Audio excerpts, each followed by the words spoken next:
Hello বন্ধুরা, গতকাল শরীরটা খুব খারাপ ছিল সারাদিন। ওই নিয়েই অফিসে সারাদিন ছিলাম। আজকে তারপর সকালবেলা উঠে মনে হলো না, একটু আজকের দিনটা রেস্ট নিয়ে নেওয়াটাই ঠিক হবে।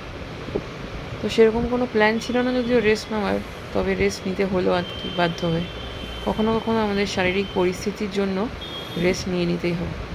যাই হোক, সকালে উঠে একটু লেটই হয়ে গেছিলো উঠতে, যেহেতু অফিস যাওয়ার তাড়া ছিল না। তারপর উঠে বিছানাটাকে ক্লিন করে নিয়ে জানলাগুলো খুলে দিলাম। জানো তো, রাস্তার ওপরে ঘর হওয়ার জন্য জানলাগুলো কিন্তু রোজ আমি খুলতে পারি না, কারণ রোজই আমরা যেহেতু অফিসে বেরিয়ে যাই, তার জন্য জানলা খোলা থাকলে শুধু শুধুই ধুলোগুলো সব ঢোকে ঘরে, আর পুরো ঘর ডাস্ট হয়ে যায়। তাই হোক, যেদিন ঘরে থাকি ওই দিন তো খুলে দিই। তারপর আমন্ড আর আখরোটটাকে খুলে নিলাম। তো আজকে বাবার জন্য ব্লাড কালেকশানের জন্য বুক করা হয়েছিল অ্যাপোলো থেকে।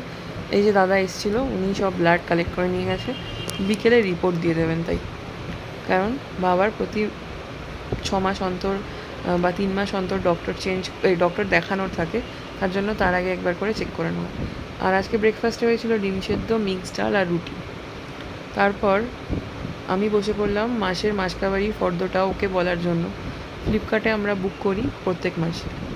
আর আজকে সারাদিন অলমোস্ট আমার হট শেক দিতে দিতেই কেটে গেল। আর তার সাথে খেয়ে নিলাম কাঁচা আমের একটা জুস। আর এখানে আগের দিনের জামাকাপড়গুলো ভাঁজ করে নিলাম।